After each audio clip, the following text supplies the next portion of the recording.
Trekcast.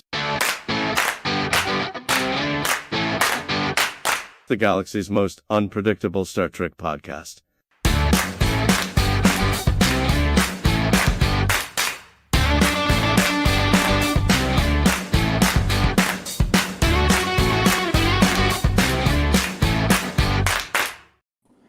And we're live. Hey, caught me looking around.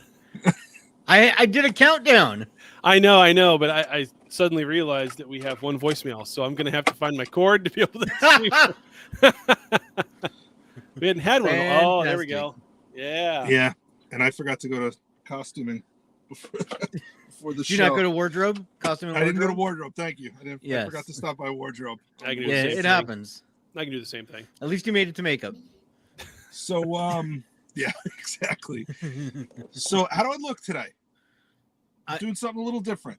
It looks a little different. You look great. Yeah. Yeah, you Bright look great. colors. So The car seat. It's all like the angle is a little different. yeah. I think I'm probably a little more high res. Yep. Space Force issued me a new iPad this week.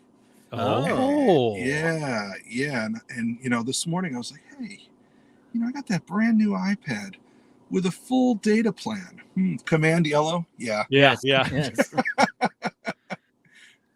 command yellow. So you've got an iPad up on your steering wheel. I've got an iPad up on the dash, Nice. but here's the thing: I'm not looking at a screen this big. I'm looking at a screen this big. Yeah. So, you know, the stuff, the comments come across the screen, and dash cam view, exactly. Yes. See, I didn't have to move to read that. Yeah. You know, Nice. Last week I'm like, oh yeah, no, Yeah. that's funny. Yeah, Like an old man, you know, got up on the one side of the bifocals, other side of the bifocals. That's Yes. right, Paolo. You're not looking up my nose. That's right. Sorry to Well, disappoint. and that works out because today I've got all sorts of clips from the Will Wheaton show. The Oh Will yes, Wheaton- I forgot that's a Will thing. Wheaton show? That's right. I Will suffer for the Wheaton. people. Yes, you So. do. I forget. Yeah, me too, Chad. I forget that that's a show. I've seen the YouTube numbers. You're not the only one. Who that's watches okay. it? It's only on YouTube, isn't it? No, it's also on the Paramount. On Paramount? It's on Paramount. Yeah. It's really hard to find on Paramount. Yeah, I would imagine so. Yeah. So you know what's different about what's this? What is this thing we're using? StreamYard? Is that what it's StreamYard. called? Okay. One thing I noticed that's different is I am looking at a true image of myself. I'm not looking at a mirror image of myself. That was something I could never switch on the other one. Yeah. So you see me adjusting my shirt. I'm all the way over here because I'm meaning to do this, Yeah. but it's not a mirror. Yeah. So, You can mirror it. You have that ability in the. no, this is good. I'll get used to it. Okay. I'll get used to it. Yeah, I mean it works. I was fine just on trying mine. to straighten the command yellow as he said. It's actually not command yellow. I'm the curator of the Fleet Museum, so this is my. And Gentry says you figured out the Hellbird code, so that's good. Oh man, yeah, we're gonna have a lot to talk about with that show. Yes. I actually saw it twice. First time in a while. I've seen an Me episode twice. too.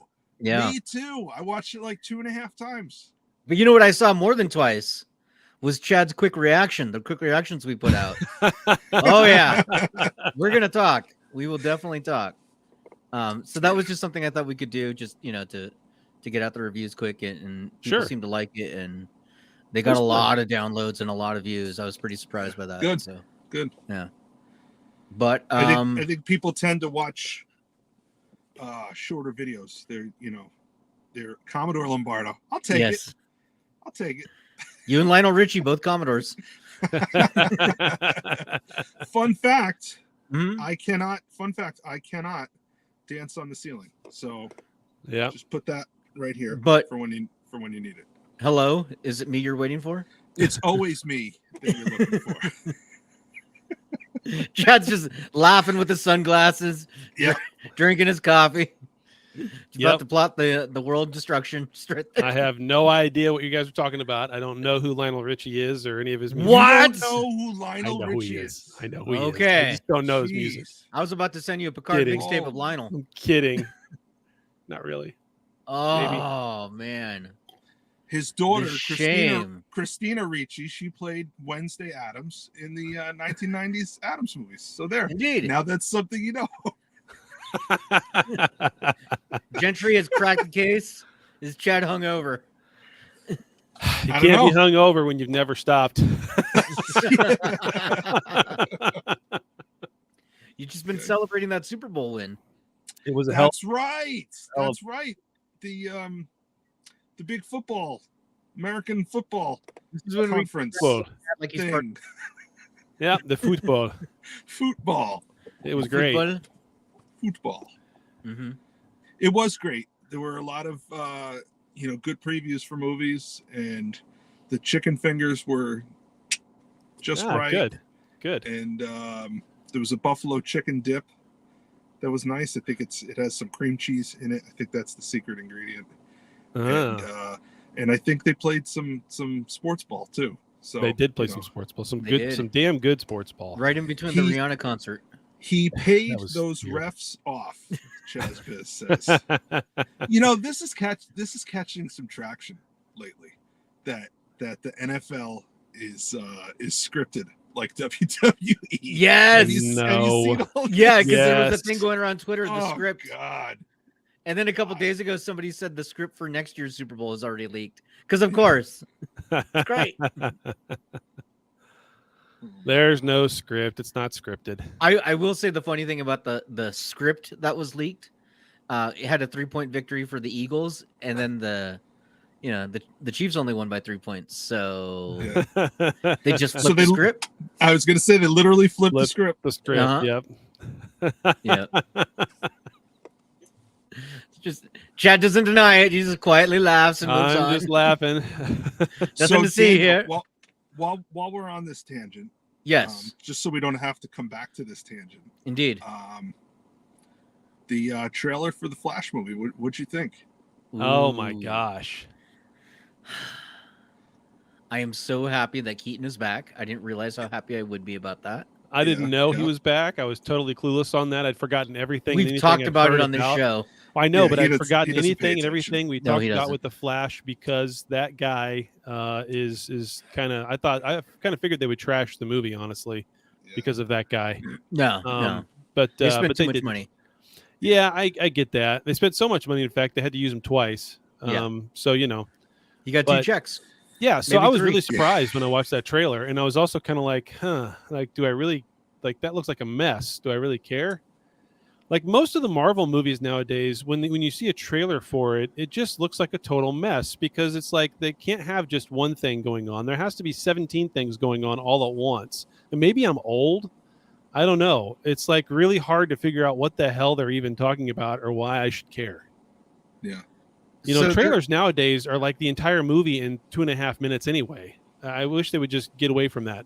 Well, they're basing it off one of the most popular comics for Yes. Flash. Oh, I know all Yeah. about the DC version of the multiverse and all that stuff, right? And the Flashpoint and the reset and all those things. I know about it. Yeah, you're right. I'm just old. Thank you.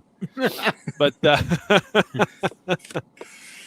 Well, but it's just I don't know. It just feels maybe it'll be good. Maybe it'll be good. I kind of did and kind of didn't enjoy the latest Spider-Man movie, right? Mhm. So I mean, it was okay, but it was just kind of with all the old Spider-Mans in it. That part was okay, but it was also kind of like, did you have to reset everything? Do we always just constantly have to loop back to the same things and just reset it all over again? Can't we just move forward, and do something unique? well, I mean, don't know. they've always done resets. Right. You had Keaton's Batman, then you had Bale's Batman, then you had Thanks, Gentry. what's his name? Batman versus Ben Superman. Affleck. Ben Affleck. Now Yeah. you have Pattinson. There's going to be a new guy. I think what's different is there's always been resets. They're making the reset part of the story Right. at this point, Right. and I think that's kind of new. What But- I but think is funny. So they got 4 Go ahead. movies in the can right now, right? They've got Aquaman, they got Shazam, they got Flash, and they got Blue Beetle. Only one of those has James Gunn come out and said, "Oh, this is the best superhero movie I've seen, or one of the best," Yeah. and it's The Flash. Yeah. That could be legitimately he really likes it, which I have heard it is really good. Or it just could be like this one is the one that needs the most help to sell because of the stars, so we're gonna say it's really good. Or it could be this is the one that we're keeping elements from going forward. And the well, he others did are say just that. gonna be, He did say that. So It's like I So, can tell you guys too- both loved Picard so much. We're just rushing towards that topic. we'll get there. We still got news. Well, to let do. me just give you my two reactions. Yeah. two reactions to the Flash trailer, and I had completely written off Ezra Miller. Mhm. Yeah. You know, I had completely written off this entire Snyder era of DCU. But after seeing that trailer, never have I been more excited to watch a criminal's next project. Let's put that. There you go. Let's say it that way. And I also just want to remind everyone that back in the mid 1990s, Robert Downey Jr. Mhm. was a complete piece of Yep. human trash. Oh yeah. A complete worthless human being. and now it's like he is the MCU. The MCU is Right. built around him. Yeah. And you know, there's people who are like, there will never, ever, ever be another Iron Man. And Mhm. if they cast anyone else, I will never watch, and blah blah blah blah blah. So I just leave it with that. There's a big difference though between those two scenarios. You know what the big difference is? Like the huge difference? Not despite the fact that Ezra, whatever his name is no Robert Downey Jr. in terms of his acting ability. Well, but the also, allegations are way worse. the big thing that's missing there is time. There was a lot of time Yeah. between when Downey was Downey Oh, I know. and Downey Yeah. was Robert Downey Jr., the Iron Man. Right. This is all happening within a couple of years, like a year Yeah. in the middle of it, right? So it's that's a lot harder sell, but I get what you're saying. Yeah. Yeah. All right. Well, let's get to the news because we've been going for a little while already. Yeah, why not? Why not? Star Trek news. All right. So our first news story. Let me bring it up here because now I can do that. Yes. I mean, we did miss the fact that now Michael Keaton is both a villain and a hero. Right. Yes. So our first news story comes to us from the AV Club, and unfortunately, Paul Fried, who was the composer of the famous Star Trek fight music, the that one Mhm. from Amok Time, he has passed away. Looks like he died of pneumonia for Variety. He was 93 years old. Recently came out in the past couple days. Yeah, big legend, and he is gone, unfortunately. And It's I'm me having a or is hard time Daniel's- hearing you. Yeah, I'm having a hard time hearing Daniel. hello, is this better? That's way better. Yeah, that's a lot better. Okay, weird. All right. Maybe when you're switching to the other stuff, something's happening with your audio. Maybe. But let me try. All of a sudden, you snapped right back into. Okay, let me try one other one. Okay. Just to see what happens. And our next news story comes to us from IndieWire. How's this? Is my audio still? Yeah, I think it's okay. So Okay. far. All right. So maybe there was just something on that website that was making it sound weird. Yeah. Anyways, from IndieWire, there are plans to fix Paramount Plus.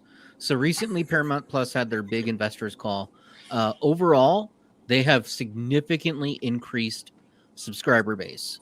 They are now at over 70 million subscribers, paying subscribers, which is huge. That is huge. Yeah. Unfortunately, though, their cost of doing business has gone up like increasingly so. It went up 93%. Oh, yeah. Yeah. So they are paying quite a bit. They do foresee that this will continue in 2023, and then they're going to look for ways to cut back costs and kind of stream it down. What's See what he did interesting there? Stream it down. That's right. Sorry. What's interesting though is so there's a lot of articles out there. There's in Variety, there's the Hollywood Reporter. This one is on IndieWire.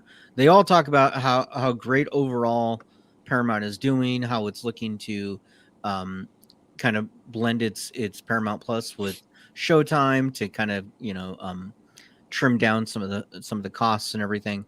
But what's interesting is they talk about all these popular franchises they have and how great it's going, but they don't mention Star Trek, which is kind of interesting. In that entire article, really? Yeah, they just mentioned that they want to keep building their franchises and growing more out. I know that they're planning to do that with the Ninja Turtles, but yeah, that'll get so many subscribers. They want to do an adult show, and that's going to get a lot of the man children. So, at least that's the rumor. I know. Well. Old man yells at cloud, Chad. I get it.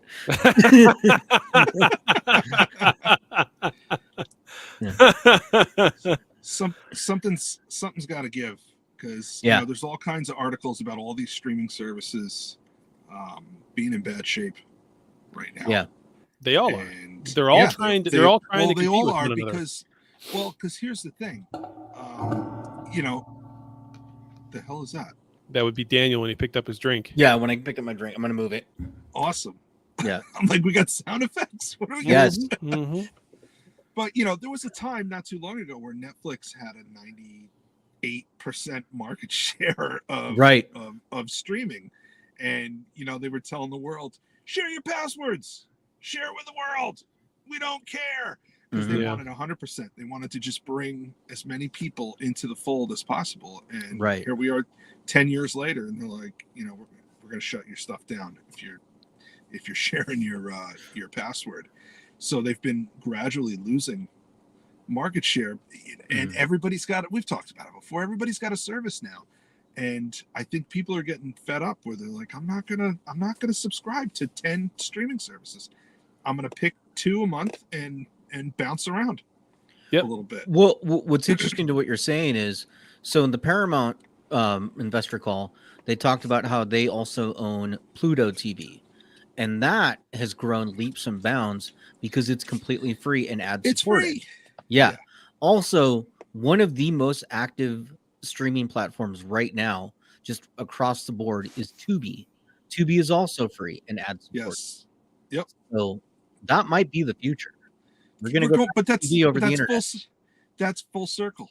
Yeah, that's full circle. It used to be you set up your rabbit ears on top of your TV. Mm-hmm. Everything was free, but you had to sit through the aspirin commercial halfway through Lawrence Welk, or Lawrence Welk was brought to you by Tylenol, or whatever. So I think you're right. I think we're coming around. I think we're coming full circle. Well, now that streaming is ubiquitous and pretty much anybody can stream from anywhere on their phones, and phones are so ubiquitous, everybody's got a smartphone, if not two, and so it's if not more than that in their own household, and a lot of people are very comfortable now watching the majority of their shows on an iPad or a tablet of some kind, let alone a television. I mean, how many times do I sit and watch something on my TV in my front living room? The big ass TV that has the great surround system. Yeah, rabbit ears, exactly. I never even had rabbit ears. I don't know what Dan's talking about. Shut up! You know what rabbit ears are. I do. Mm. But yeah, exactly. Yeah. Exactly. That's not the millennials, Gentry. That would be the Gen Z. Yeah. But no, I mean, it's kind of a thing where at this point, I mean, yeah, it's all streaming. It's all streaming all the time. There's no, even when I am occasionally watching something on the television, I'm streaming it, of course. The only local anything I ever watch is football. Mm-hmm. That's it. That's it. That's the only reason I have the HD TV antenna thing velcroed to the wall behind the television. You can't even see it, but it's there, so I can pick up an HD quality, the local 459 or 41 whenever the Chiefs are playing. That's it. So I had recently had to explain the concept of broadcast television to my son. Oh wow. It was on at 8:00, and if you got there at 8:15, you missed the first 15 minutes. Yeah. You might catch it in a rerun over the summer, and if you didn't, it was just gone forever. Mm-hmm. Yeah. Tin foil on the tips. Exactly. You need tin foil if you want the good reception. Yep. All right, so let me get to the last news story, and it comes to us from Game Rant, and a Minecraft player, which I know Chad is a big Minecraft player, has created famous Star Trek ships in the game. And Mhm. so I can actually show you pictures of this because now we can do that. So this is what they've created. That's I all don't. out of Oh Minecraft my blocks. Yep. god! Yep. Yeah, there's a couple of them. Wow. So it Looks looks even very better than the impressive. Titan from this season of Picard. Oh, Yeah. stop! It's the Kobayashi Maru and Look the at USS that. Eclipse. That's gorgeous. Yeah, they look pretty great. They look They really, look great. Yeah. So yes, if you guys are watching the live stream, you will see this. For the audio listeners, I'm sorry, they all look like Lego sets and they're pretty great. Yeah. So It looked like the world's most expensive Lego set. oh my god, it would Yeah. be so much money. Yep. Yes. But yeah, so that is the news. Nice. Well, should we get to the main topic? We should probably get to Sure. the main topic. 21 minutes. Fun will now commence. I love it. Shut off. Sorry. Great. Yeah. Awesome. What All I right. missed? What? Main topic is Picard, season 3, episode 1, The Next Generation. And of course, you guys saw, or most of you saw, our quick reaction to watching it this week as Dan and Daniel did their homework and got it in on time, and I did not. So I came in late. Well, But I that's wanted to okay. show this too. Not just our quick reactions, but here's Yeah. the reactions on Rotten Tomatoes. So the tomato meter, the critic score is 100%. That's out of 25 critic reviews. Whereas the audience score is at 88%. So both very, very high. Yeah, I see that. So I'm Yeah, the holding on to my difference moniker is- of Chad is wrong. So The difference is the critics have seen the first 6 episodes. yeah. Right. People at home have seen the first 1 episode. Mhm. So no Yeah. fun on Captain Shaw's ship. Yeah. he's our new Cap- Jellicoe. Well, here's the thing. I mean, do we want to get right into Shaw right away? Well, let's recap what happened. All right, go ahead. Recap what happened. So, Chad, do you want to take this? You usually do the recaps. Oh, sure. Yeah. I mean, You sure you want him to do it? Sure. so of course He's we're gonna back. be like, Picard walks in, some shit happens, I didn't like it, and Right. I'll add in that they say the same thing to one another 4 times in every scene. So that gets a little irritating. But no, I mean, Picard is clearly boxing up stuff to leave the chateau. He's going somewhere with Laris, and then decides not to when he gets a distress call from Beverly Crusher, who they've not seen for 20 years, which is at the first point, I think, bullshit. Like no one's talked to Beverly Crusher for 20 years. Anyway. And Beverly is apparently doing something clandestine out in a nebula where the only place that she can hide is in the exact same nebula. 20, just let's move over a little to the left or a middle to the right so they can't find us again the next time. That's also weird. The opening scene is just a little off to me, but we'll get into the reason why. Overall, there's a lot of action. There's everybody kind of coming back together again. We see 7 of 9 not being herself. We see Riker not being himself. He's obviously estranged now from Imzadi. They're going through a divorce because we can't have anything happy for that couple at all. And and they decide to try to go and hijack Shaw's ship, the Titan, to take it out to find Beverly. And Shaw just says no, take a fucking hike. And of course, Raffi. Man, I really thought there for a minute we were going to see Raffi's true colors of her being an addict and a junkie. It turns out, no, she's clandestine affairs and she's a spy. But she She's gets just a over emotional terrible and yells at actress. everybody. She's just terrible. She's just terrible. And of course, she's so bad that she's late to get to the Ghost Candle Factory. She's just late. She's just bad. She's a horrible spy. She can't figure anything out in time. And she gets there and watches the destruction of something with some special lady, some building that gets picked up and dropped somewhere else, Thanatos style. So Doctor Strange style. Doctor Strange style. I mean, portal. yes, definitely a portal from Doctor Strange. And of course, all she's doing is screaming at people. I mean, she's not a Starfleet officer. She's a weirdo. And this outfit of Beverly Crusher's, does that not look like a blue version of the Monster Maroon from the Wrath of Khan? No, what it actually is, it's the Wrath of Khan away team jacket. Yeah, that's what it is. Yeah. This whole episode evokes the Wrath of Khan. What is with that freaking rifle? From the very first scene where the caption says in the 25th century. Yes. Okay, because the Wrath of Khan started, Yep. in the 23rd century. Yeah. So I think I think they're giving us a clue as to what's coming. And I don't know if I should say it. I don't know if I should say it now or I'll go for it until we get into it. No, let's go. All right. So, Beverly's hiding from somebody. She's cut ties to everyone for 20 years. Everyone listening to our show has obviously watched the show. So we're going to go out of order. Yep. And stuff. Okay. So she sends a distress call to Picard. It says, "No Starfleet. I need your help, but no Starfleet." That's why they have to, hijack the Titan to get out there. When they meet the guy on Beverly's ship who claims to be her son, he talks about the people who attacked them, and they've attacked them numerous times, and he said that they had different faces every time.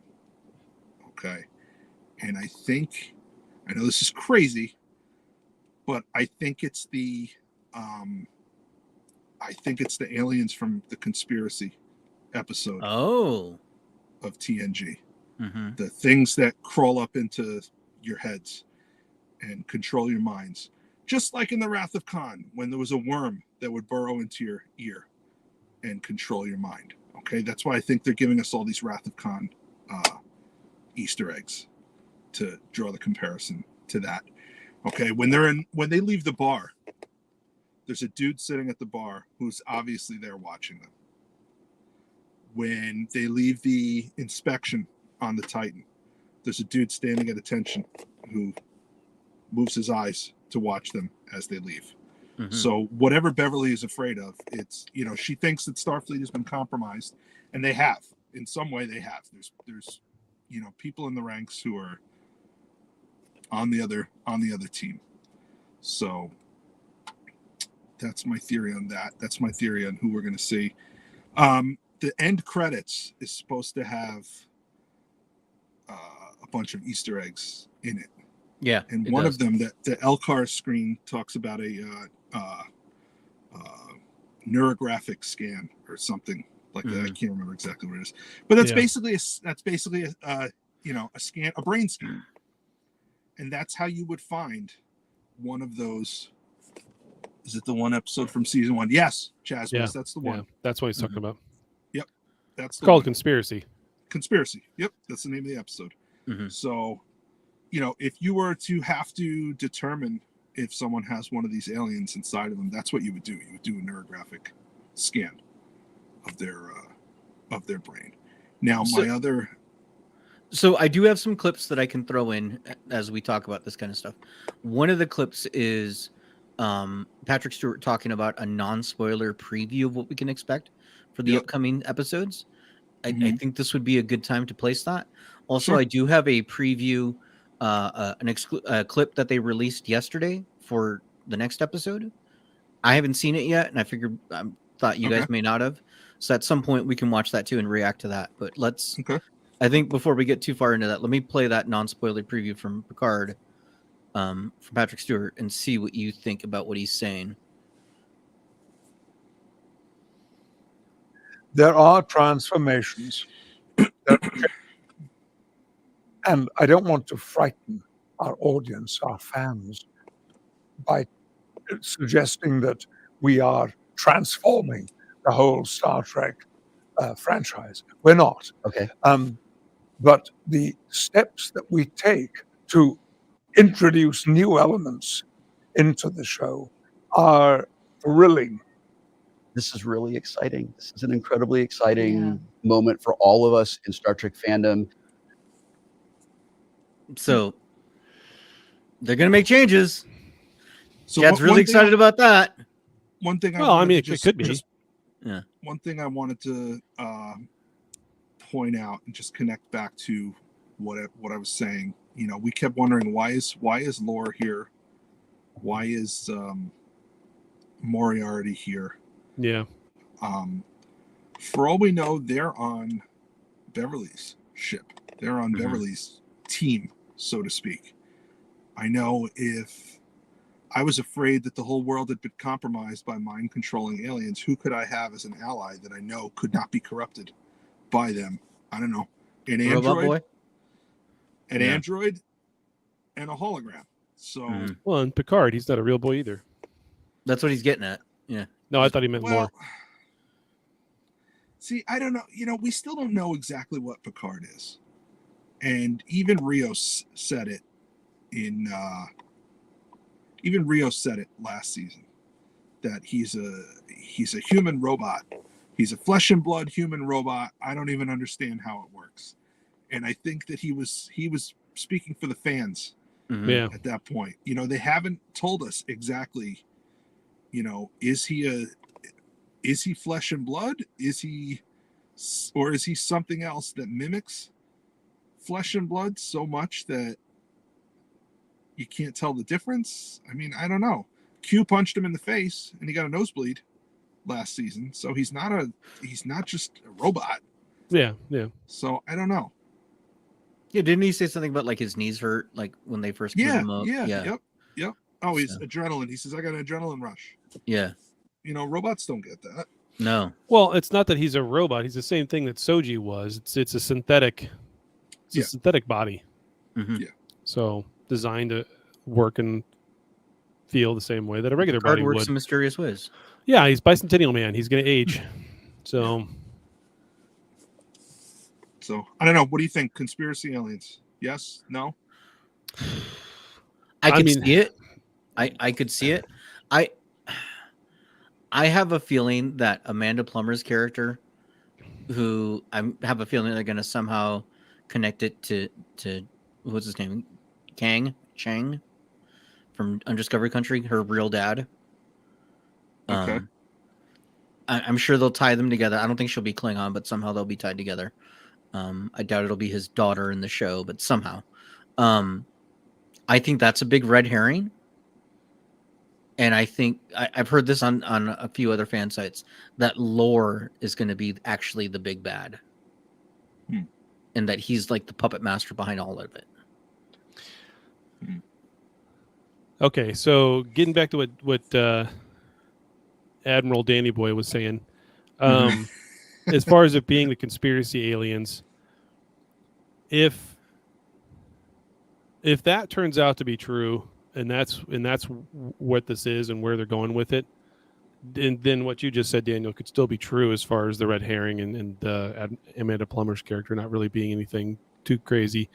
But I just talk about an entire 720-degree rotation in their ability to put together a thoughtful plot line, right? If that's the case, that's the reason why I just don't think that's going to play out. I hope it does, but the only reason I don't think it's going to play out is because I think that's way too good. Well, so I didn't. Well, they've here's done in the the past thing. two seasons. It tops it every time there's a survey or an article or something about the top plot lines that they never resolved. That one is always at the top. Yes. Yeah. And I was about to say in the Will Wheaton show, they did interview also Terry Matalas, the showrunner, and he did talk about how this season was specifically designed to tie up loose ends. He's like, we don't get to all of them, but we had a storyline that would tie up a lot of loose ends. And you're right, that is the number one that always It's the pops up. loosest. Yes. It's the loosest events. Yeah. So I mean, she could be the Plummer. What I forget her first name. Amanda, I think. Amanda Plummer. It might be that she doesn't have any connection to Picard, but the bug in her head controlling that body does. Mm-hmm. So I think that's the red herring. Right. That it's not the face we're looking at that has a connection to him. It's the bug inside. Well, and then they did have bugs in Wrath of Khan, and there's a lot of Wrath of Khan callbacks in this too. That's what I'm saying. That's what I said before. Yeah. Yep. Yeah. So. But I think Chad does not like any of it. No, it's not that I don't like I- any of it. I just can't. It's hard. That would be fantastic, right? That would make this first episode make way more sense down the line, and that's the only hope I still have as far as the season goes. Is that I've only seen one episode, and that maybe that one episode is weird and clunky and is running over itself in multiple scenes. I feel like maybe that it could still do some justice if things kind of tie in 2, 3, 4 episodes down to make all that make sense. But it's just, I don't know. That's a lot. That's a leap compared to what. Yeah, you're right. I'm ready for disappointment. That's just a leap compared to what they've done before to think that they could actually pull off and do something that good. Honestly. Mm-hmm. You know, I mean, you look at the storylines from Discovery, and you look at the story, even Strange New Worlds did it right, and they knew that, and they watched it. So, but that was different. That was a one episode off kind of thing. And this is an arc again, right? And they just don't have a good track record with arcs. They just don't. I don't know. We'll see. There's the main problems I had with this episode weren't the fact that it didn't look good, because it always looks good. It's a little dark because, again, they just have to do the dark thing, right? Mm-hmm. There was just a few things that were just off, like starting with Beverly's rifle. What in the that space rifle with the charge, and just she's a Commando Jane now, twirling and spinning, and like that's not her character. And Picard did not act like Picard. Okay. Riker did not act like Riker. So this is a good chance for me to bring this up. So we do have a clip from the Will Wheaton show where they specifically talk about that.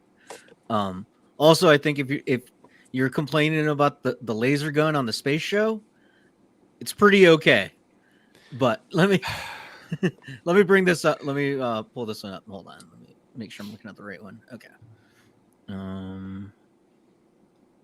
Sorry, it takes a second. It's okay. That scene with you and Johnny, what was so beautiful was there was just this loyalty and respect that was there, that was never talked about, but it was just there. And that's what's so beautiful, to have that just come across so easily. Yeah, we both, I think, speaking for Jonathan, say we felt it, both of us. But you know, there's a very famous line from the last episode of TNG. Yes. When I crash the poker session. And there's a moment which moves me every time I've seen it. It even moves me when I think about it, when Picard quietly said, "I should have done this a long time ago." You were always welcome. I knew that was the line. Yes, of course. It's very powerful. That was there for a lot of Picard. So, to me, what I think that they're saying with all that is, as you know, emotional and happy they are to see each other, and how much they've changed. They're saying that was kind of set up towards the end of TNG. I can kind of see that, honestly, in terms of how they talk to one another. Yeah, that they're more friendly. It has nothing to do with the rifle scene. I thought you were going to play a clip about the rifle scene. But that's no, no, because you were talking about how Picard doesn't act like Picard, Riker doesn't talk like Riker. Well, I think they've evolved than that. I think it's deeper than that. They have evolved, but that's the thing. We saw Riker and we saw Picard in the last 2 seasons. Mm-hmm. So they evolved between then and now to be completely different. Oh no, that's course correct. This show. Yeah, exactly. It's but it's irritating though, because I mean, Riker is acting like he's not sure of himself. He's acting like I'm just going to run away from the love of my life and my kid. Mm-hmm. You know, it's probably better if I just ignore them for a while. Picard all of a sudden wants to go on an adventure. It's just all about this. You know, he says it like 3 times to Laris. It's like, and that's another thing that was grating in this episode, is they repeat themselves all the time. All the time. Yeah, that was a complaint that we got a little annoying. Yeah. Now, again, overall, would I say that this episode is worse than anything we've seen in Picard so far? Hell no. I mean, I enjoyed it. I laughed a few times. The jokes between the two of them about being old and walking kind of funny like 2 grandpas. Yeah, it's kind of funny. Shaw's reaction to them, I laughed at. I honestly thought that was pretty funny, the way Shaw treated them, because they're nobodies. They're retired. They don't have any authority. What did they think they were going to do? Just tell him to do it, and he's just going to do it because they're Riker and Picard? Like, they're retired. They don't have any command authority. Well, he should be respectful. I get that part, but that's my question. Are they retired? They are. That doesn't make sense. Okay, in Picard season 1, Picard is retired. He's clearly retired. He has no connection to Starfleet at all. Riker is reserve status. Okay. And if that's the case, he still holds his full rank.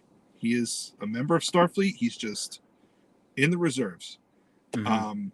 Season 2 of Picard has clearly rejoined Starfleet.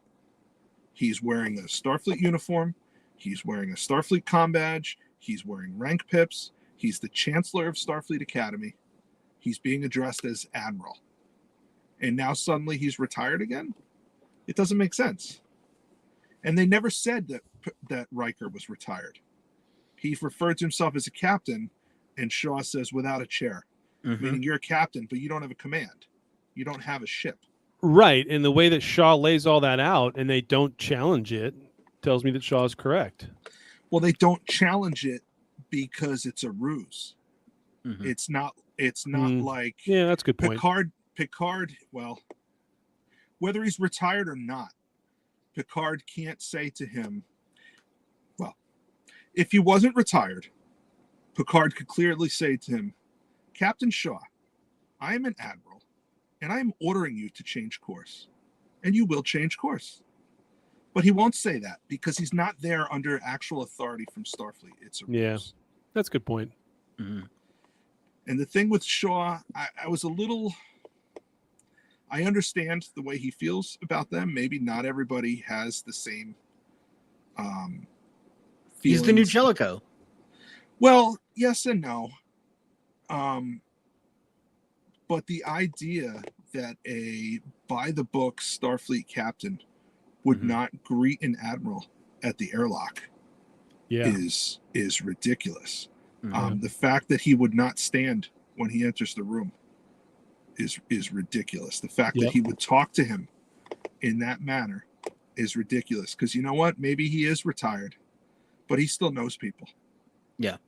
He still knows people. And, for a captain to address an admiral like that and basically flip him the bird, that admiral could make some phone calls and, he could make your life a living hell.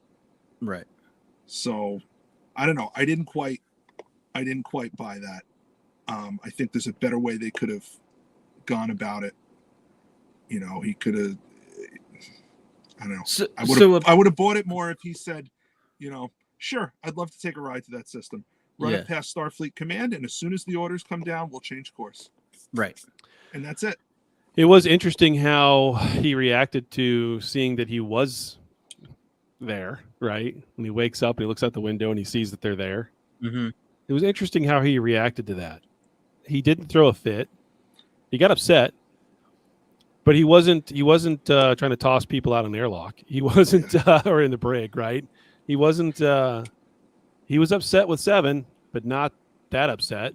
Like, he kind of knew it was going to happen, and it's just kind of just whatever. It's happened now, so we're just. He's playing his part of it. Yeah. That's the other thing. She should, at that point, she would be removed from the chain. And she wasn't. And she would be in the bridge. Which that says to me, Shaw, not only does he have a bug in his ass, he's got one in his head. Right. He's one of them. Could be. So that actor was apparently on that show 12 Monkeys, which also Terry Matalas was the showrunner of. So he brought his friend over, and apparently that actor played a very similar type of character to what Shaw is, and apparently he's very good at this kind of asshole character. So. Oh no, he's a great actor. He's good at that. Yeah. So, but I definitely, I kind of have a hankering now for a blue steak. I want to eat blue steak. That looks so gross. What that was. Yeah. What did you think about 7 of 9 having to go by her human name, Annika Hansen? Yeah, I wasn't really sure how to take that from the standpoint of, well, see, that's the other thing. She's not acting like her either, right? Right. She's acting unsure of herself. That's not 7 of 9.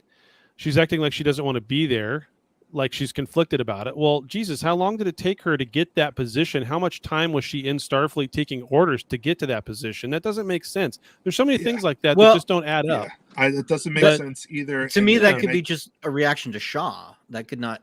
Yeah, but how long has she been on board with as an XO with Shaw? It couldn't have been that she was assigned to him 3 days ago. Right. I mean, we don't know Shaw that. Shaw has every reason to dislike Seven. Yeah. Mhm. Okay. Borg. She's former Borg. I get it. I know she's the Borg that we like, but she's former Borg. Oh, There goes the iPad. the iPad does not like when you talk about the Borg that way. Yeah, she went rogue for years. Yeah. Yeah. Ah, damn it. Admiral Daniel J. Danny Boy Lombardo retired is having issues with his Darren, red alert. I've- Need the red alert klaxon right there. Yeah. All right, so she's former Borg. She's not a graduate of Starfleet Academy. There are people that work their entire lives to get into Starfleet Academy and then work the rest of their lives to rise through the ranks. Yep. And if she got a field commission, it was a year ago. Mm-hmm. Yeah. And she is first officer on a starship. On top an of that, advanced- there could be some sort of conflict between him, Shaw, and Janeway, because they Right. mentioned Yep. Janeway. Yeah. So name if drop Shaw, Janeway. if Shaw is a graduate of Starfleet Academy and has spent 10 years rising through the ranks to get to captain, that means that there's dozens of people that he was at the academy with who he would love to have as his first officer. Mm-hmm. And instead he's stuck with this one. Don't let him I- watch or meet James T. Kirk from JJ Trek, who gets a captaincy of a ship before he's even Well, graduated. That's I've had that gripe for how old is that movie? 15 years. Can you believe it's been that long? Yeah, I know, right? Yeah. I watched Well, Moonwalker the other day with my daughter. She's never seen it. The Michael Jackson movie? Yes. Yeah. All And- right.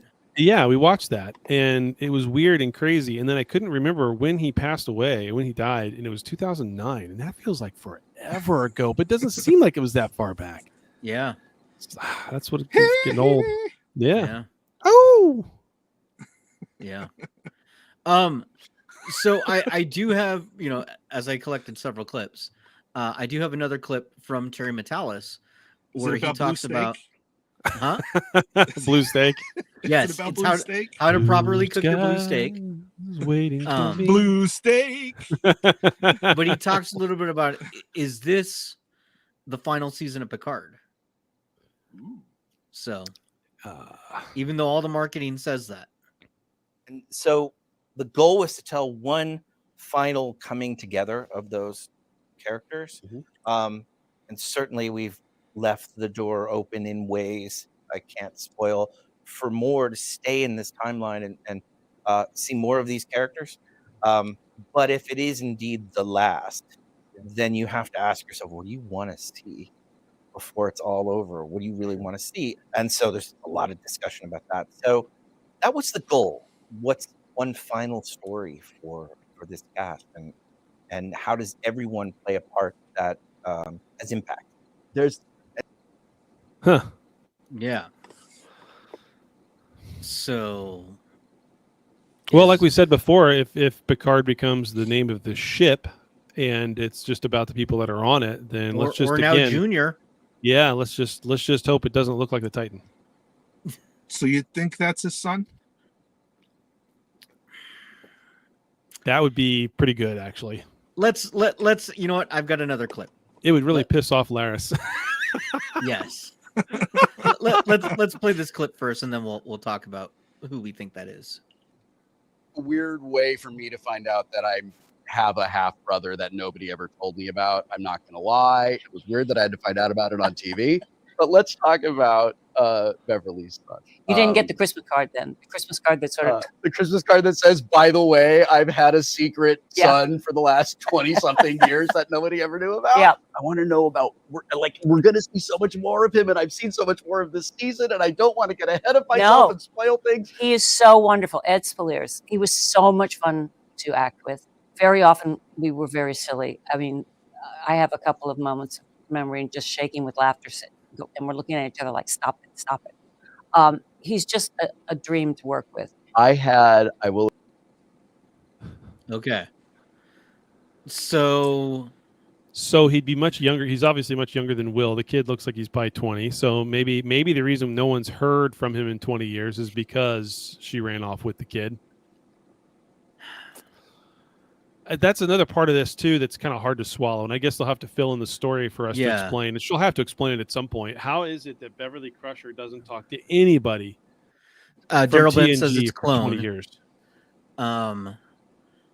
So there has been quite a few internet YouTube videos out there that have pointed out that this kid, that the new son, looks a lot like Jack Crusher, the actor that played him. So it may not be Picard's kid. And then there was also the Jack Crusher box that we saw. Yeah, we did see that. Yeah. So Taryn has the other good thought. This was my thought, a hologram. Although Riker did punch him and he did react to that. And any other time we've seen a hologram, any punch or laser would just, kind of go through them. Yeah. Unless he's programmed to react to it that way. Right. So could also be from the synth planet. Could be. I mean, there's a lot of different things they could do with it. Could be a shapeshifter. Well, I mean, if he's a hologram, that goes back to what I was saying about her surrounding herself with other types of life forms that would not be susceptible to the bugs. Right. I don't know. I think that might cheapen things. Yeah, he's a Q. Yeah. He could be a space ghost. Yeah, Chazbit. Yeah, that's true. Yeah, that's true. She finally had her ghost baby. He was conceived at Yankee Candle. Well, they don't call it Bed Bath and Beyond for nothing. Yeah, that's right. That's right. So, I mean, Beverly, let's see. TNG, she had to be in her late 30s at the beginning, which would put her in her mid 40s towards the end of the run. 20 years later, she's in her 60s. Yeah. So two things. Medical science has advanced a lot since then. Deanna had 2 kids after the movies, so it makes sense that Beverly could. The other thing is we can't discount the fact that they all spent some time on the Baku planet in the 3rd movie, which set the clock back a few years. Yeah, set the clock back. There were even the ladies were talking about how firm their boobs were. So I mean, the clock was turning back a bit. So that may have extended their childbearing years. Reset the clock, so to speak. Yeah, it also the biological clock. Yeah, but also Picard may not have been firing blanks anymore because he spent some time with the Baku. Yeah. No, I think that's probably what it is. I think it's probably a real boy. He's a real boy, and he was conceived with Jack's DNA, and she went off on some sort of wild hair or whatever, and thought she could do it, and yada yada yada, did it, and there it is. And then she wanted to hide it from everybody because it's illegal to do, or something like that, right? I don't know. That's the silly. In he universe, did say to Laris. He did say to Laris that we tried to be. She said, "You tried to be lovers," and he said, "Try." Yeah, we tried. So I mean that kind of implies that it went wrong somewhere. The Ford kid, Riker kid, Picard kid, Worf kid, O'Brien kid. We got a whole new crew for TNG2. Yeah. Well, they did call it the Next Generation. This would be the next generation. And then, of course, we see LaForge's kid on the bridge of the Titan, and Picard doesn't even have a clue who she is at first. Neither does Riker. How's that work? The last time they saw her, she was little. Yeah, which but I was mean, a clear callback to Generations. Yep. Sydney. Demora Sulu on the Enterprise B. As the helmsman. If you remember Geordi's first position on the Enterprise D, he wasn't in engineering; he was the helmsman. Right. That was the joke that the blind guy is flying the ship. Yeah. So I do want to share one more clip before we get to the to the clip, to the preview for next week's episode. This is just a fun one, and I thought you guys would like to hear it. Yeah. So The way that I think I Yes. do, it fell right into it, right? Oh, absolutely. Like we'd never left. Yes. Sometimes there'd be Uproarious, ridiculous goofing off until it's time to roll, and then we nail it. when and then when they were together Yeah. nonstop. Yeah. And I used to love to watch the behind the scenes and watch all this stuff, but now I'm the director, and I'm like, guys, I don't want to stop you singing, you legendary characters of science fiction and Star Trek, but if I don't get this shot, so it's all very. I mean, you could write volumes on it, but it's an honor to do this. And it's surreal, and you just hope you're worthy of it. So I think So there you go. So they wouldn't stop dicking around. Well, it's the same thing that happened in the first couple of episodes, first few seasons of Mhm. TNG. I mean, Picard or Patrick Stewart even has alluded to that several times too. They would get in trouble. Maybe. So here's a question for you. You know, they've said for years, well, they said that, you know, a lot of characters are showing up. A lot of old characters are showing up in this Yeah. season. A lot of cameo appearances. A lot that way they haven't not been announced. This is what they said. Yeah. And they've always said that on Star Trek, the ship itself is like a character, Mhm. is like a beloved character. And I don't think it's a coincidence that Geordi is the head of the Fleet Museum. And again, when we watch the end credits, the Elcar's credits, they show some images of the Fleet Museum, and it looks like it's a space station with several ships orbiting the space station. And it looks like Voyager, or at least an Intrepid class ship, is one of the ships orbiting the space station, as is a Defiant class ship. So I guess my question is, which old ship do you think is going to show up at the end? I mean, it's obvious that something is coming, whether it's Voyager, the Defiant, or, I mean, we obviously won't see the Enterprise D because it's gone, but that doesn't mean we can't see another Galaxy class starship. And I don't think it's a one-off that Riker has that conversation with the bartender that nobody likes the fat one, Right. talking about the Enterprise D, yeah. and he's offended by it. So I guess, I mean, I just thought of this as I'm talking about this, but, you know, this show is very much centered or calling back to Berman era Star Trek, that late 80s, 1990s Star Trek. And one thing we never got was the Enterprise, Voyager, and Deep Space Nine, or the Defiant, together in one story. And I'm wondering if we're going to have a Galaxy class, an Intrepid class, and a Defiant class ship on screen together for the first time ever, just to bring all the feels. That'd be What do you cool. think? That would be cool. awesome if they did that. Like, take out the big enemy, all the different types of ships together. Yep. Yeah. You know, and it's not necessarily those ships, but, you know, for the purpose of fan service, it's those ships. Right. Right. Those class of ships, anyway. Yes. I mean, the closest thing we've seen to something like that is the opening to First Contact. Yes. Yep. That would be the closest. Everything but the Intrepid was there. Yeah. I could see that. You know, they definitely have said before they like what Marvel's doing, and Marvel does that kind of stuff. And so, yeah. Do we want to see the preview for next week? Yeah, let's do it. And Yeah, let's do it. okay, let me pull that up. Power level at 13%. What is it out there? I don't know. First it was Fenris Rangers, then Klingons a day later. Then 3 guys in Starfleet uniforms tried to prime direct me into an early grave. We've been running for months. Whoever's piloting that ship has resources, and we've been too close to the nebula for too long, and it's fried our systems. We're running on fumes.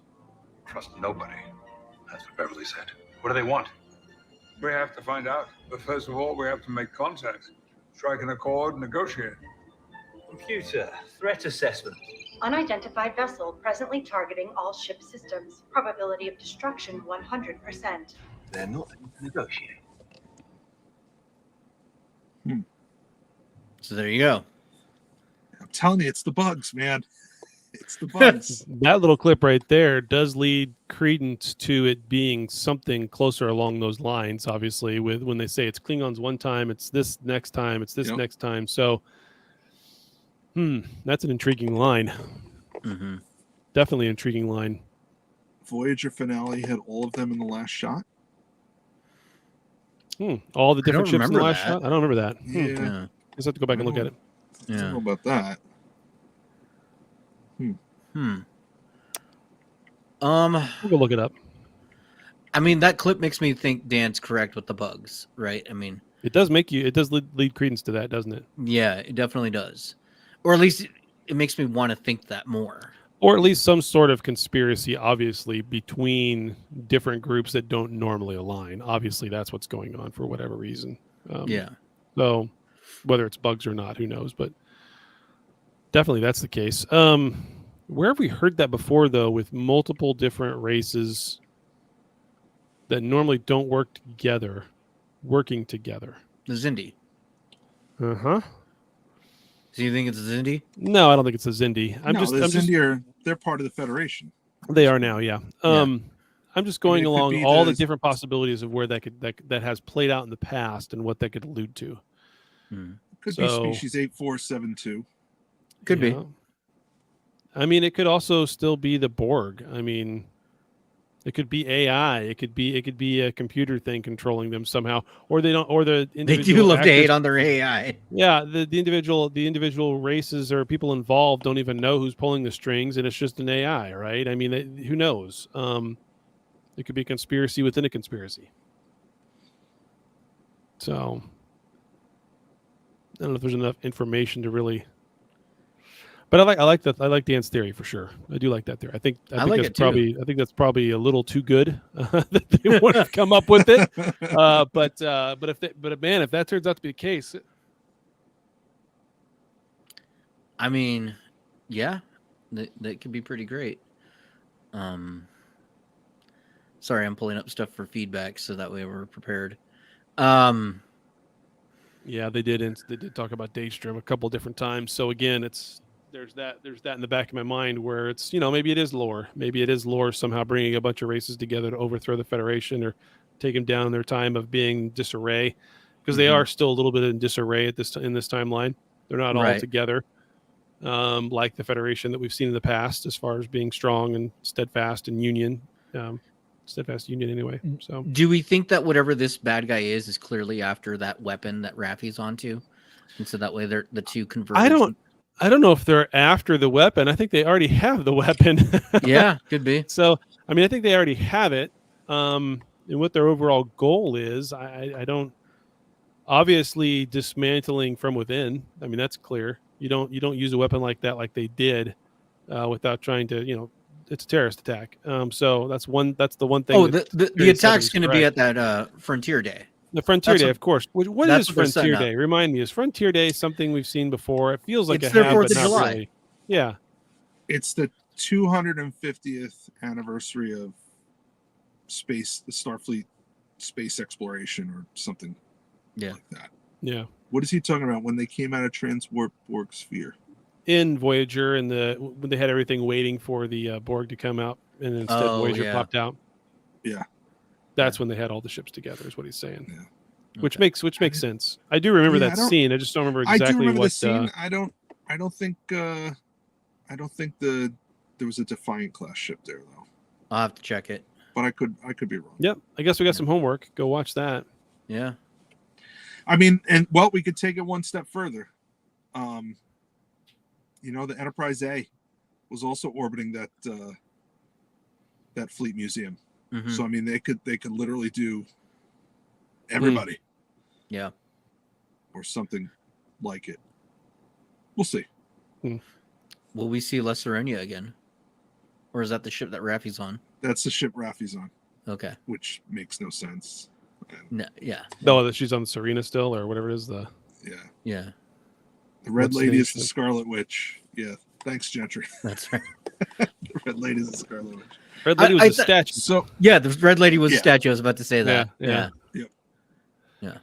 At least That it's was a not nice callback the to Red Rachel. Angel, right? At least it's not the Red Angel that we have to hear about for 10 freaking episodes. I literally thought at first the red lady was Crusher because she's the red haired lady. Well, she's Oh. got gray hair now, but yeah, Red Angel, right? Remember that? Yeah. Remember the I thought trauma? that- I still have I thought PTSD from too. that. I thought Yeah. that too. But I thought it was a nice callback to Rachel Garrett. I mean, she's she was in one episode of TNG 35 years ago, Mm-hmm. but her character does have this pivotal role in shaping peace in the Alpha Quadrant. It would make sense to give her a big giant statue. And then Chad's looking for that wire for feedback. I am. You know, I think it's funny too that they shot off at just such a high speed of warp when before in TNG they did mention that warp was destroying space. So guess we just completely forgotten that. Yeah, but I mean, technology is constantly. Yeah. Yes, Rachel Garrett. Yep. Mm-hmm. Yeah, but technology is constantly improving. If you notice when they left, I think it was when they left space dock. Picard made a suggestion about calling the engine room, and she's like, "Yeah, we don't do it that way anymore. That's not standard procedure anymore. Things are different." And they also, I don't know if you guys caught this, they also engaged metaphasic shields. Do you remember what those are? I do remember what those are. Yeah. So that was for anyone who doesn't remember what those are. Those were the shields that Dr. Rega, who was a Ferengi scientist, developed that allows a ship to actually enter the corona, a star's corona. Right. And it was Beverly Crusher who was trying to help him get his work published because he had no clout as a Ferengi scientist. Nobody took him seriously because there's no money in that. There's no money in There's research. no profit in scientific No advancement. profit. Exactly. That's funny. Exactly. That So is- what's Well, Chad doing? I don't know, but let's get to feedback. So let me play that clip. Open hailing frequencies. Hey! Frequencies open, sir. There we go. Well, Chad does that. I will read some feedback that we have. Cool. We have several from Instagram and Facebook. And I did ask the question, did you like the season premiere of Picard? So we've got a few. One listener, BCell2, said the weapon scares the crap out of me.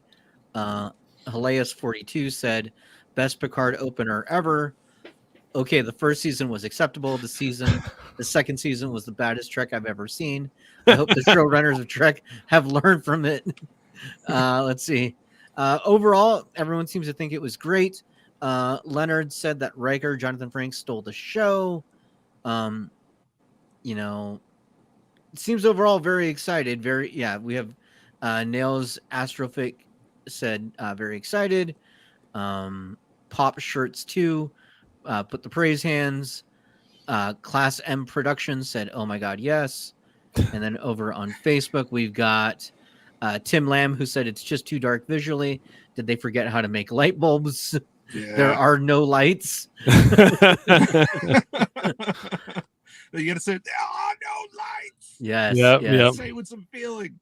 Yes. Yes. Well, they're just absolutely. trying to save some money on the production side of things, where they don't have to use too much electricity on all the lighting, and that stuff's really bright and it's hot, and they don't want to overheat and cook Picard, right? So I mean, they just got to keep it cool and dark, cuts down on cost and keeps the old guys cool. What else can we say? Let's see. I'm sorry. I was putting in the note to tell people to X up to Yeah. give feedback. Let's Let's see. Daryl says Captain Shaw to Picard, cowboy diplomacy phasers and blowing up things. Picard to Ambassador Spock, cowboy diplomacy and blowing up things. So the circle has come full. Yeah. Let's see. Mike Medina says Picard has to go and save somebody a Starfleet douche tries to deny him, and Picard has to go rogue again. Where have I seen this before? Yeah, exactly. Yeah, it is quite the trope. Yes, absolutely. Looks like Chazbiz wants to X up, so that's great. Yes. Oh, let's see. I've got the voicemail. Oh, do the voicemail. Okay, I'll do the voicemail right now. Hello, TrekCast peeps. This is Scott Strongbeard Bowders here. Just wanted to say hi, everyone. Dan, Daniel, Chad. You guys are doing a fantastic job. Keep it up. All the regulars that call in, it's always great to hear you guys, and I really love the interaction on the Facebook group. Plus, I really love hearing the sound of my own voice. So with that in mind, it's time for Star Trek: The Next Generation, Season 8, episode... Oh, wait. Hold on. Oh, it's still Picard? Oh, okay. Star Trek Picard, Season 3, Episode 1. The Next Generation, a pack-led review. Yes. Nice. Titan Captain is a dick. Live long and prosper. Awesome. I have missed those. I have missed Love those it. so much. Love it. Love it. That's so good. I'm going to give out the number for anyone else who wants to call up. Yes, do it. Yeah. And leave us a message or review of some sort. It's 816-287-0448. 816-287-0448. Operators are not standing by. If you call that number, it's not going to ring on the wall in Chad's kitchen, and he's just going to answer it while he's making eggs or whatever. That's not what happens. It's strictly voicemail. You'll hear a greeting, you'll leave us a message, and there's like a 98% chance we'll play it on the show. So give us a call, leave us a message. Again, it's 816-287-0448. Nice. Two things with that. Number one, I like the fact that it's 98% chance because you never know. Right. You never know. And number two, I am going to go to a thrift store somewhere and I'm going to find an old style phone that you would hang on your wall that has the long ass cord on it. And I'm going to make a recording, a video of me answering it as if that's the TrekCast line. I should find you like a making eggs. I'm going to put on that. Remember that? I still got it. The James T Kirk colored bathrobe, you know? Yep. So I'll have that and a hat that says "Kiss the Cook." Yeah. No, I don't wear hats. But I'll have a cigar and I'll be making omelets and dropping the ashes into the pan. I got a phone for you. Let me. I'll send you a phone. I've got an idea. I mean, yes. All right. So we got Chazbiz too, who wants to join us. So let me bring him in. All right, there he is. Hello. Hey, how are you doing, man? I'm pretty good. How are you guys? Good. doing pretty good. So what'd you think of Picard? Oh, I loved it. Actually, I was looking for disappointment like Chad, and Chad is wrong. So, but it was good. I mean, you could tell Jonathan Frakes was having a lot of fun this episode. Oh yeah, you could. Yeah. Yep. I was like, he looked so happy to be there, and he just looked giddy, and because the whole time he had a giant smile on his face, and I just want to know what's going on with Deanna and his daughter. He's like, I'll leave their asses at home or something. So it seemed kind of weird. Are they split up or? Yeah, that seemed weird. It's a boys' trip. Yeah, it is a boys' trip. That's true. Yeah. Is she showing up this season or? Yeah. She's been supposed to. Okay, so she's coming. Yeah, so they're building drama. Yeah. Okay, they're building drama, and if that is Picard's son, what is he? I don't understand how he has an English accent. Well, it not wouldn't a be his French first accent. fake son, right? Yeah, well, he doesn't have a French accent, but he has an English accent, and then he's raised by Beverly, so shouldn't he have an American accent, maybe? So I don't know how that works in the future. Depends. Well, it depends on what he was exposed to. growing up? Yeah. What was he exposed to on the holodeck? Because I'll tell you right now, my daughter watches Peppa Pig, which is a British produced show, and she says certain things with a British accent, and she'll grow out of it.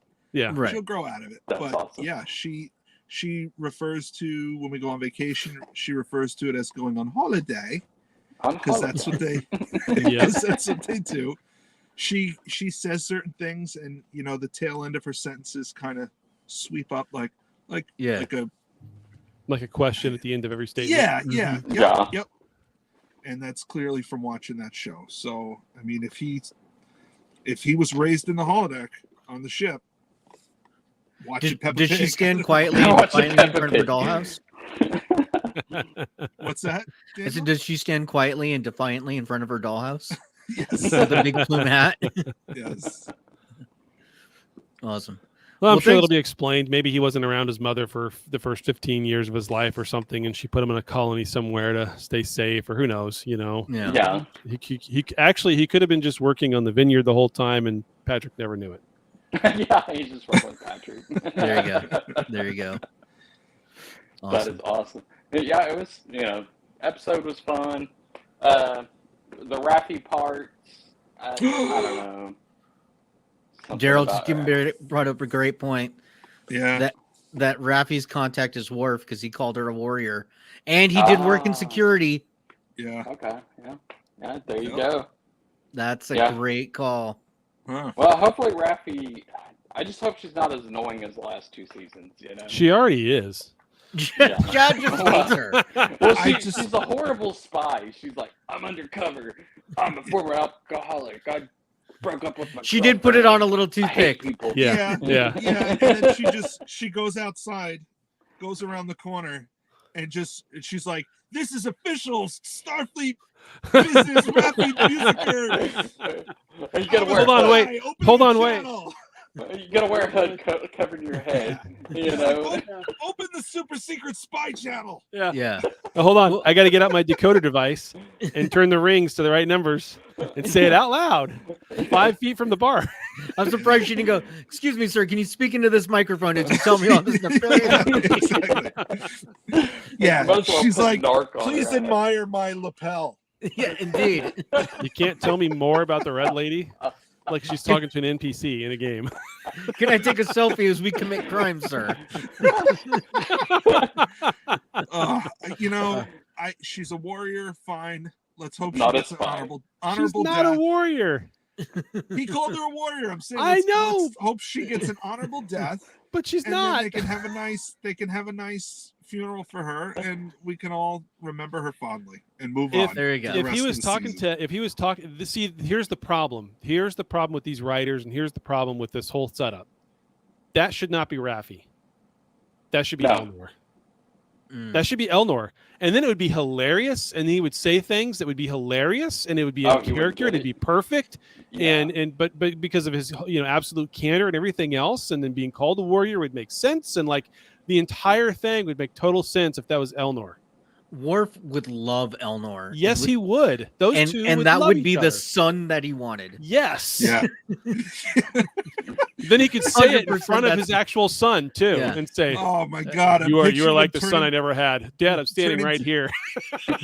I'm picturing him turning to Alexander, saying, "Why can't you be more like Elnor?" Yeah.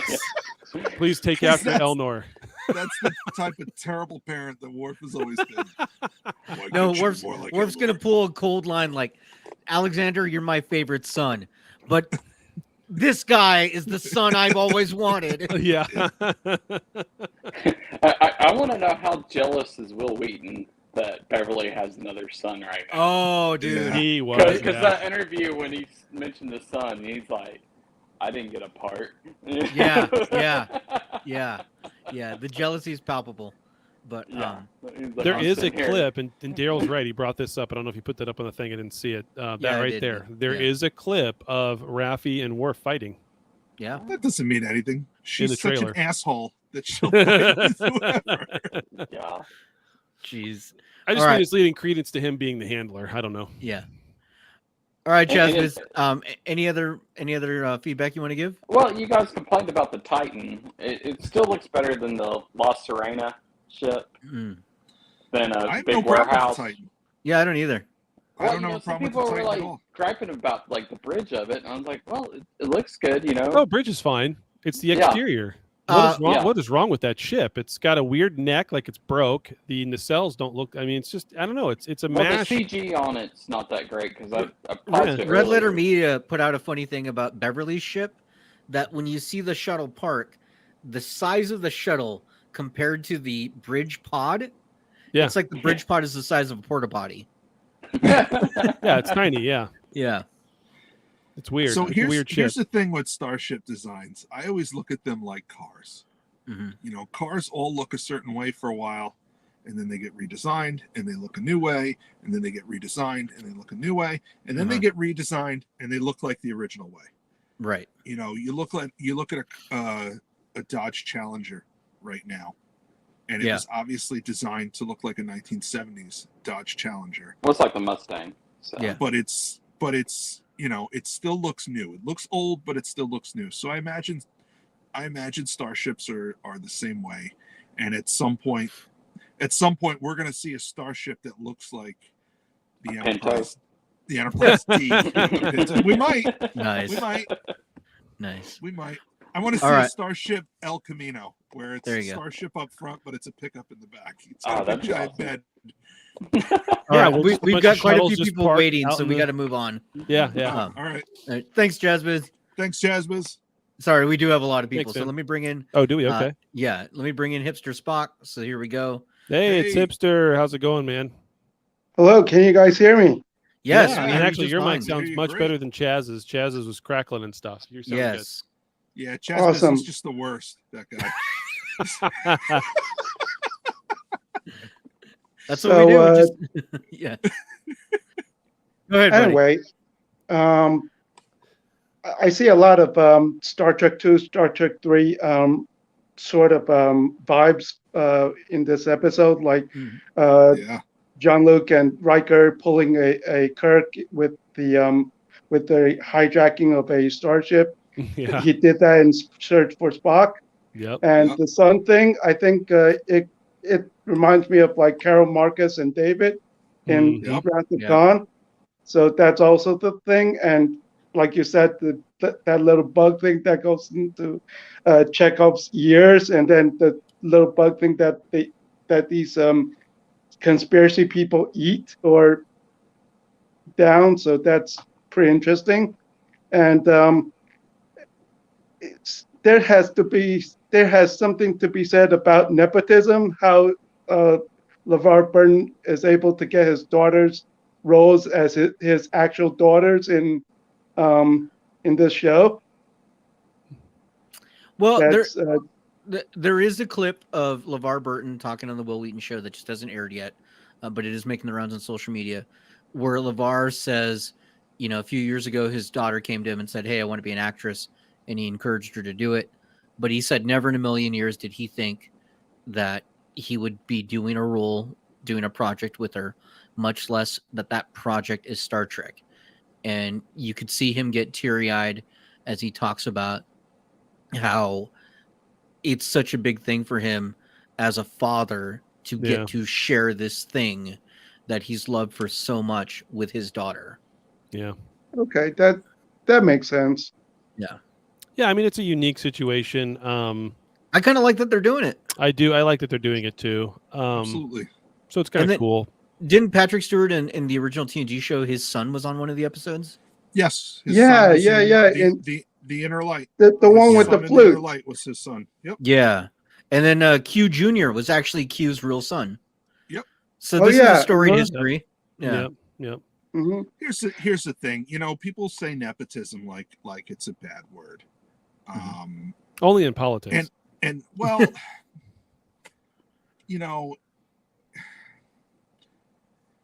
it's one of these things where it's a slippery slope. Yeah. It's a slippery slope because, you know, in one sense, no, everybody, it should be fair and everybody should have the same chance. I get that. If I build a business and I'm looking to leave it to someone, I'm leaving it to my son. I'm not leaving it to your son or your son or your son. Okay. If I work hard and I create something, it's for the benefit of me. and the benefit of my family. And there's nothing wrong with that. And even more to that, when it's not necessarily your own business, right, that's involved, but it's a thing like Trek or a franchise or a type of, industry type of thing that you're involved in. When you're putting together something and you're putting together a show, you have to be able to put together, especially when it comes to like a show, and you've got multiple people you have to hire. You've got people all over the place. It's a lot of cast. It's a lot of crew and all the other things. You need to be able to trust those people to do what they can do. And so if you can hire someone for certain cameos like this, which is a very easy thing to do for Geordie's kid to be on, and if his kid actually happens to be an actor or actress, then why not just use that kid? Because now you've got the assurance that you don't have to worry about that person. You don't have to worry about trying to coach or train or anything, because that person's not only going to already have some sort of background on what they're supposed to do, but they've also got the dad or the mom there as well, right, to take care of that. And you can trust that it's exactly, that's what I'm saying. It's someone you can trust. You trust that part of the process is taken care of. You can move on to the bigger problems you have to worry about. Well, it's a reference. It's a reference. It's Yeah. like when you apply for a job, you give personal references. Okay. So the idea that you can't use your parents or your family as a reference, if we're going to say that, if we're going to say nepotism is 100% bad and you can't use that, then you know what? Then you shouldn't be able to give references. You should just be able to apply for a job and say, this is who I am. And nepotism is like anything. It can be used for bad. It can be used for good. It just depends on how you use it. Yeah. The other thing that's pretty unique to her and all the other like examples that we've shown is they know exactly what they're getting into with Star Trek. They know that the fan base and how it's going to be treated and the importance of it. And that's really hard to communicate to somebody who is not in that world. Yeah. Like even us, like if we somehow had an opportunity, like we may kind of get an idea of what it is, but we don't understand really being in that storm. Yeah, they've been in it their whole lives. Right. So they get it. And when you're talking about a franchise, and you're talking about history, and you're talking about all the things that go along with it, and why something is important in one context and why it's not in another, because of the whole history of Trek itself. That's a perfect person to fit into that role.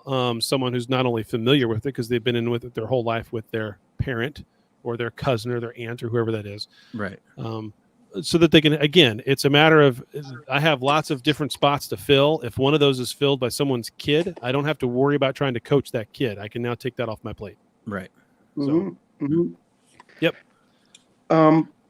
Last thing, I think I'm enjoying the journey, right? Because these people are not getting any younger. And it might be the last time that we see all of them in the same place at the same time. And I mean, unless if they got the same thing going through their veins like Keith Richards or something where, that guy lives forever, the guy from the Stones, then yeah, it's the last time. And, like Harry Kim says, it's the journey, right? So right. I'm kind of enjoying the journey. Okay, yeah, there's always things that we can bitch about, and that's, as fans, we're able to do that. But I'd like to see where it goes. Yeah. Awesome. Well, thank you, guys. Yeah, thanks for man. being on. Appreciate it. Thanks, Hipster Spock. And we've Good got to have one you, more. as always. Yeah, we've got one more. Species 5618. Hello, are you there? Taryn. Hey, can you guys hear me? Yeah, we can hear you. Okay, awesome. No, Hey. I think that it's pretty cool. I like your reaction little reels, because the first thing I thought of after watching the episode was, I wonder what Dan Daniel and Chad are gonna think. So it was kind of cool seeing Dan's and then seeing Daniel's and then wah wah wah. Here's Chad. but you did have a point when you said it was all mashed up, and you can kind of hear it in the music. Yeah, they overdid it. They were trying to, get the, and that's another point I had is it doesn't feel like Next Gen series season 8. It's Next Gen 5th movie. And they tried to really portray that. The music was really embodying that. But they mashed up way too many elements and themes, and I think if they toned that down a little bit, it would have been still pretty good. I think it would have been better that way. If you watch the opening, because they got rid of the old Picard intro and all that, but if you watch their new intro with that old-timey tinny song playing that they overlay things on top of, and then you watch the ending and their outro and how long that is, and totally different vibe and feel and everything that is as well. Yeah. That really just imbibes the whole mashup of things is right there. It's not just two different feelings and two different looks. It's like 6 all at the same time. Well, the good thing is with the 10-hour movie is basically what we're getting. We'll get to see a lot of these characters. Because if we had just a final 2-hour movie, it's not going to be the same. No. Yeah, it's one of those things where we asked for a reboot, and we're getting it. And so far, I think it's good. There's not perfect, but we'll see where the rest goes. I think there's more hope this season than the previous. Down to the help me, Obi Picard and Kenobi. You're my only hope. I didn't think of it that way. It's true, though. It's true. It's true. Now, I will say, if I have to be this season's curmudgeon the entire season through, I am happy to be here. Yes. So can I just point out that Picard 47 Alpha Tango, Jean-Luc Picard has not changed his email password in 25 years. Yeah. I thought about that too. And I also love how, he has the same password to unlock his email as he does to blow up the ship in First Contact. And then he hasn't changed it in 25 years. That is very much an old man thing to do. Same password for everything. But it's voice it's voice as well, right? Right. So it's his voice. So you don't have to change your password. Go change my passwords now. Yeah, So, exactly. Jaron, what's your what do you think about our bug theory, or do you have another one? I think a lot of signs point to the bug theory. I just hope they don't pull it in and ruin it in a sense, because it's great to have that connection or tying up a loose end way back into the episode, but I don't know. It seems like it's a typical sci-fi trope that we always see. So I'm more curious to see where they go with the characters more so than the bug theory, the bugs, I think. Because how many times has Starfleet been infiltrated? They've got some major security problems. I want to point out one more piece of connectivity to that bug theory. That was episode 1, season 25. It was the second to last episode of the first season. And in the second season, suddenly Beverly's gone. And she's gone for a whole year. And they tell us she went to run Starfleet Medical. And then she came back after a year. And then at the end of Nemesis, she's again going off to run Starfleet Medical. Now, we never really got any explanation as to what she was doing that year that she was gone, other than she's running Starfleet Medical. So I'm wondering if they'll tie it back somehow. To this, yeah. Yeah. We got some pictures of these bugs. Mhm. God, Yeah, I hope I they thought I'd bring them update. up. I hope they update them a little bit. I hope they don't. I hope they use the exact same ones. It'd be hilarious. Yeah. They just You find wanna them in the back office. And they Yeah. use Warehouse. and we have if Stop this is what motion? if You this want is what stop motion? happens. Yeah, if this is what happens, we have to have some really old admiral kick the shit out of Riker again. That's true. But only show them from behind, because it's obviously a stunt double. They clearly Yep, made yep. this with a creepy quality set. It's just one of those. Yeah. So there we go. They're coming back, baby. Yeah. Yeah.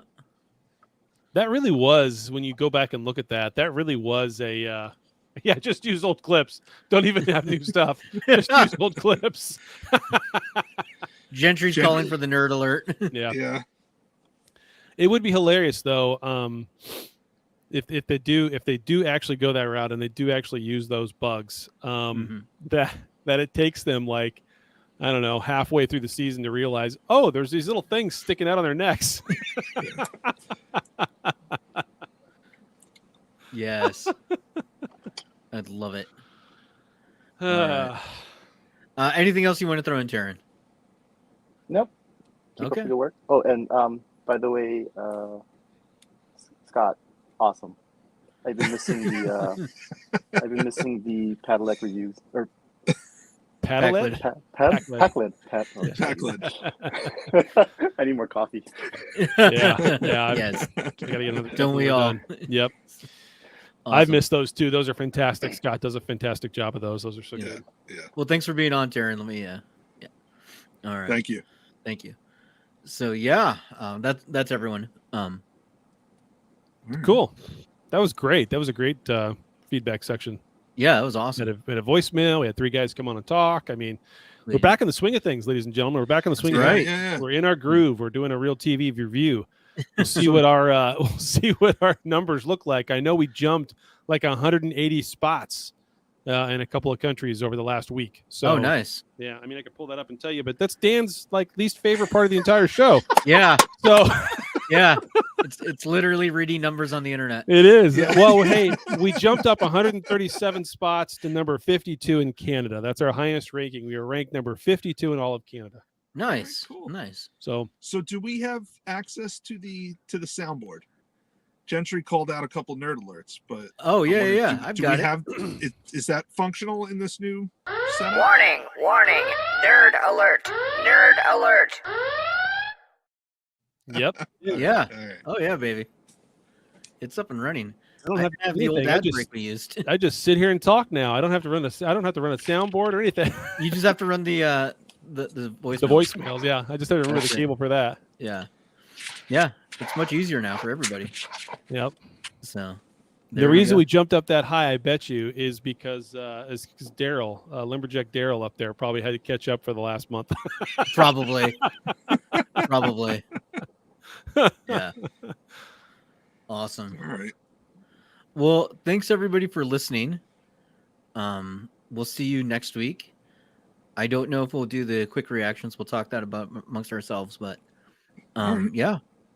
If I do one, I'll have to do it from my hotel room in Dallas. That's fly to fine. Dallas on Monday morning or tomorrow morning. That's actually. fine. Be in Yeah. Dallas the whole week. Yeah. I did it from the work car. Yeah. I did it from my couch. So, I know. It looked like you were laying down. It was cool. Yeah. It's a recliner couch. Yeah. It looks like you just got done like an 8-hour bender because your eyes I were fell red and asleep. everything. Yeah. Yeah, I didn't sleep much that night. Yeah. That's too bad. Yeah. All right, guys. Well, good thanks show. everybody for listening. See you next week. Yeah, we'll see you guys. Thanks. Enjoy the show. Bye. Yep. Live long and prosper. Waiting for the outro.